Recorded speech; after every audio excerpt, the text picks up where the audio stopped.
Hey guys, welcome to the Learn with Sandra Show channel. I'm Alexandra, and in this space, we're all about improving your knowledge in English language for your English exams, to pass your exams and then master everyday communication. So it's good to have you back on this channel today.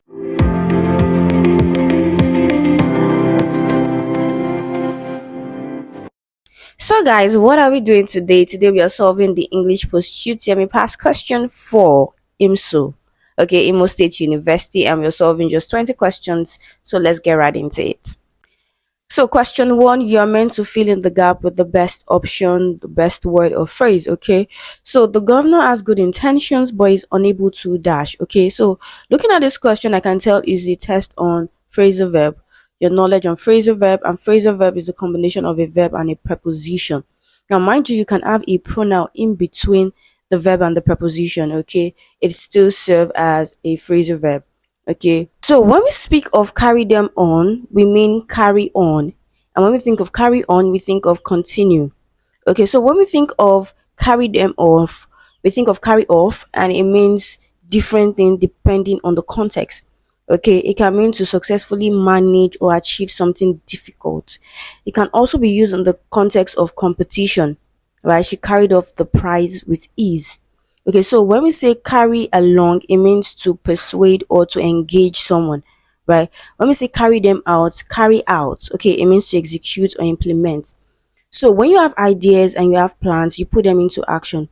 But in this context, the governor is unable to do that. He's unable to execute his plan. He's unable to implement his plan.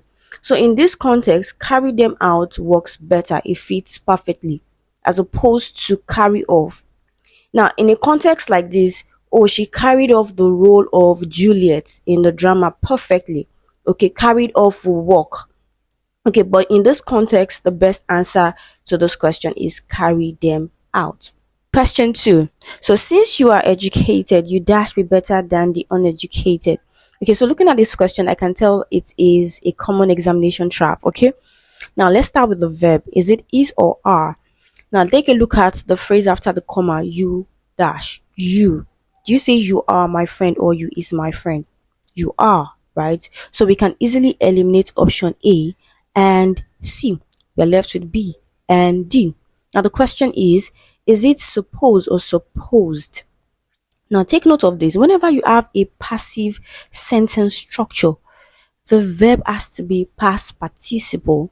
Okay, you dash be better than the uneducated is a passive sentence structure. Now what do I mean by this? For passive sentences, the receiver of the action comes first in the sentence. You is the receiver of the action. Okay, so this is a passive sentence, right? And it has to be past participle. So what is the past participle of suppose? Supposed. Okay, so that makes option D the final answer to this question. You are supposed. Okay, you are meant, you are expected. Okay, so option D is the final answer to this question. Now you might be wondering, okay, so what is the active, form for, this passive sentence structure? Someone expects or someone supposes you to be better than the uneducated. Okay, so the final answer to this question is option D. Question 3. Okay, God should take control of the heart of the organizers of the post-UME screening exercise. They should not make the test dash than UME. Okay, so let me explain this in the simplest way I can. And if you don't understand, please leave a comment in the comment section. Okay, so there are some adjectives that take ER and EST, okay, to show the comparative and superlative form. Okay, for example, tall, taller, tallest, right? Fast, faster, fastest. Tough, tougher, toughest. While for others, we use, more or most. Beautiful. We can't say beautiful or beautifulest. We say beautiful as a positive. The comparative would then be, more beautiful, and the superlative will be most beautiful, right? Okay. Now I want you to note this. Much, more, many can serve as an adjective and an adverb. Now, as an adjective, much is used with uncountable noun, many is used with countable noun. So these two words are positive form. Then the comparative form is more, the superlative form is most. So we have much or many, more, and most. Okay, so please note this. Now let's go to the option. option A, more tough. We can't say more tough, okay, because we are comparing two things in the sentence, post UTME and UTME, okay. Two things, we need tougher, okay. More tougher, we can't say more tougher, okay, because then we would have two comparative form. More is a comparative form for much or many, right?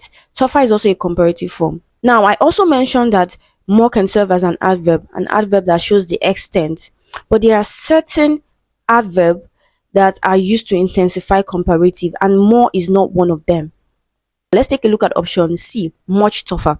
Yes, tougher is good, and much here would serve as an adverb, not as an adjective, okay? As an adverb to show the intensity, to intensify the comparative form, to make it look stronger. So certain words are used with comparative form to make it look stronger or weaker. A little, a bit, slightly, somewhat, much. Okay, so much is one of them. So that makes option C the best answer to this question. We can't say much more tougher, okay? We can't use double, we can't say much more. Okay, so that makes option C the final answer to this question.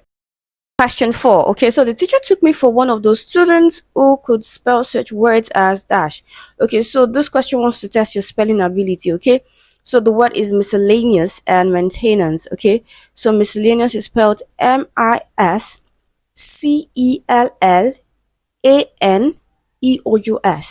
and maintenance is spelled MAINTENANCE.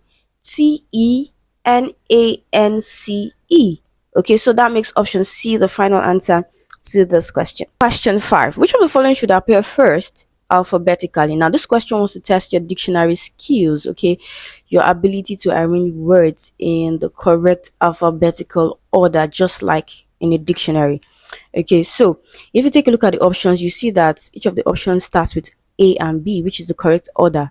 So we need to rely on the third, right? So option A, we have L. Option B, we have letter E. Option C, we have letter B. And then option D, we have letter L. So note that we have two L. Okay, so which should come first? B. After B, we have E, then we have LL. Okay, so that makes option C the first, followed by B, and then we can have A and D. Now, between A and D, because both have LL, we go to the next letter, right, which is E and Y, respectively. Which come first? E comes first, then we have Y, right? So the order should be C, B, A, and D. Okay, so the first is definitely option C, and so option C is the best answer to this question. Question 6. Tunji is not dash her brother. So we can't say that clever than. Okay, it's wrong arrangement. It's not correct. Okay, we can't say as cleverer as. Cleverer is already comparative. When you use the as/as structure, the adjective has to be in its positive form, not comparative or superlative. As big as tall as clever as. So that makes option C the final answer to this question. We can't say cleverer as. Okay, so option C is the final answer to this question. Question 7. So Abraham asked me dash. Okay, so the answer to this question is not to come again. Okay, because other options are awkward, they're not correct. Okay, they don't fit in grammatically, right? So option D sounds natural and correct. Not to come again. Option D is the final answer to this question. Question 8. She prides herself dash her cooking. Okay, so let's talk about two phrases. Okay, pride oneself on and take pride in. Now, pride oneself on is a reflexive verb phrase. What do I mean by reflexive? I mean reflexive pronouns, pronouns that reflect self, oneself, myself, yourself, herself, and so on. So pride oneself on is very formal, it's formal, while take pride in is a regular phrase that is used in everyday conversation. Now, both phrases express the idea of being proud of something, but you can't swap on and in. Each has its own fixed structure. Okay, so what do I mean by this? She prides herself on her cooking. She takes pride in her cooking. This is the fixed structure. You cannot swap. Okay, so the best answer to this question is definitely on. So when you're using the reflexive pronoun oneself, myself, herself, yourself, you use on. And when you're using take pride, you use in. Okay, so final answer is option B, on. Question 9. She's one of those persons who dash never wrong. Okay, so this question is under Concord, and the rule of Concord that answers this question states that when a relative pronoun such as who, which, that introduces a clause, the verb must agree with the antecedent or the noun or pronoun it refers to, not the subject of the main clause. Now, the question we are going to ask ourselves is, what is the antecedent of who? Or which pronoun or noun is who referring to? So let's break this sentence, right? She is one of those person is the main clause. Who dash is never wrong is the independent clause. Now, she is the subject of the main clause. Those persons is the antecedent of who. So those persons is the noun that refers to who. So to complete the sentence, the verb must agree with those persons. So those persons is plural. Okay? Person singular, persons plural. Person is used in a formal setting, right? Official legal setting. What we use in our everyday conversation or speech is people. Okay, so because it is plural, the verb has to be plural, and that makes option D the final answer to this question. Are. She is one of those persons who are never wrong. She is one of those people who are never wrong. Okay, so based on the rule of Concord, the best answer to this question is definitely option D, are. Question 10. Is fond of talking too much. He is dash. So in this context, it has to do with someone who talks too much, being a talkative. And the answer to this question is option C, loquacious, because loquacious means fond of talking, talking too much, being a talkative. When we say flattering, it means praising someone insincerely. Okay. When we say quarrelsome, it is fond of fighting.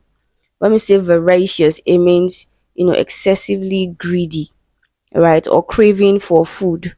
Okay, so the best answer to this question is definitely option C. Question 11. So this question is under synonyms, nearest in meaning. So we have to choose the option that is nearest in meaning to the underlying word. So the word is width. Okay, the width of the field is 10 meters. So when we think of width, we think of side by side. Okay, from one side to another side. So it's a measurement from left to right. Okay, so when we say area, we think of surface. So it's surface measurement. Okay, when we think of breadth is also from one side to another side, from left to right. Okay, when we think of capacity, we think of volume. Okay, volume a container holds.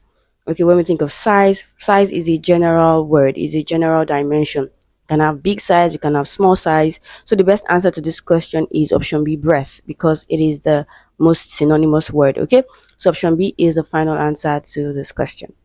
Question 12, still under nearest in meaning. So the convicted murderer pleaded for mercy. Okay, so convicted is the word, and convicted means you've been judged. Okay, the final decision has been made, right? So when we think of accused, someone is pointing fingers at you, but it has not yet been proven. Okay, when we think of detained, you are being held responsible, but you've not been judged. When we think of guilty, you've been judged. The final decision has been made. Okay, the crime has been proven. Okay, so when we think of jailed, we think of the punishment, we think of prison bars where a person is kept after being judged. Okay, so the best answer to this question is definitely option C, guilty. Okay, because convicted means the final decision has been made, the crime has been proven, and that is what guilty also means. Okay, so the best answer to this question is definitely option C, guilty. Question 13. The chairman said he needed the support of all members of staff to succeed. Now we are still looking at synonyms, nearest to meaning. The underlying word is support. When we think of support, we think of assistance. But let's take a look at the options. Attention. When I think of attention, I think of focus. When we think of cooperation, we think of working together, right? When we think of money, we think of financial aid. And when we think of understanding, it does not have to do with helping. It's more of being awareness. Okay. So the best answer to this question based on context is option B, cooperation, because even though we might consider money as a financial assistance, right, it is not what staff members would typically provide. It's not the kind of support that staff members would typically, provide. Okay, so the best answer to this question is definitely option B, cooperation. Question 14. My sister has stopped drinking beer. So still under synonyms. Okay, so the best answer to this question is she no longer drinks beer. Option D is the most synonymous. Okay, we can't say my sister cannot find any beer to drink. No, the question says she has stopped. Okay, option B, my sister dislikes beer. No, My sister stopped drinking beer for a while. No. So the final answer to this question is definitely option D. Question 15. So still under synonyms, nearest in meaning. Little by little, he learned to cook. So what does this mean? Gradually. Okay, so that makes option A the final answer to this question. Gradually, he learned to cook. He can cook small meals. No, the sentence does not mention this. Mr. Little taught him how to cook. The sentence does not mention who taught him how to cook, okay? So the question does not state who taught him how to cook, okay? He knows very little about cooking, no. So the final answer to this question is definitely option A. Question 16. So Jima has cupboard love for CD cartoon. So cupboard love is underlined and it means selfish love. The kind of love and affection you show towards someone just to get something in return. So it's not genuine. Okay, so we are looking at antonyms, right? Opposite in meaning, and that makes option B the final answer to this question. Genuine love. Question 17. So still under antonyms, the underlined word is convict. And convict is someone who has been found guilty, who has been judged, whose crime has been proven. Okay, so the best answer to this question is innocent because innocent is the opposite in meaning. So final answer is definitely option E. And 18. So we are still under antonyms opposite in meaning. Okay, setting the car among the pigeons is the key phrase. Okay, and this is an idiom that means causing confusion, causing chaos. Okay, so the best answer to this question is making himself explicitly clear. Okay, it's directly contrast with the idea of causing chaos. Now option A could be the answer, but it's not as direct as option E. So the final answer to this question is definitely option E. Question 19. The news of his performance in the seasonal examination has made Okechukwu crestfallen. Now, crestfallen means sad, it means dejected, it means downcast. We can't say option A because it is not directly opposite in meaning. Dejected is actually synonymous, right? So it's not the answer. Dated is not even related in this context because it means old fashioned, right? Pompous could be the opposite in meaning, but it's not the direct opposite. When we think of pompous, we think of show, we think of pride, right? But unconcerned means not concerned, not bothered, not worried. Okay, so the best answer to this question is option E, unconcerned. Question 20. The man rebuked his son severally, but his words seem to have caught no eyes. Now, caught no eyes is an idiom that means no effect. It's unconvincing, right? Does not move him. Okay, so being unconvincing is synonymous. Had no effect is synonymous. We are looking for the opposite in meaning. Not cool the boy's temper, not related. Add insult to injury, worsen the situation. Right? Annoyed him is the best answer to this question because when something annoys you, it has an effect on you. Okay, you react to it. So the best answer is definitely option E, annoy him. So guys, we've concluded today's tutorial and I'm sure you've learned something. Okay, thank you for staying tuned. Do not forget to subscribe. Okay, subscribe, engage, like, share, comment. I would love to hear from you. Till I see you in my next video. Bye.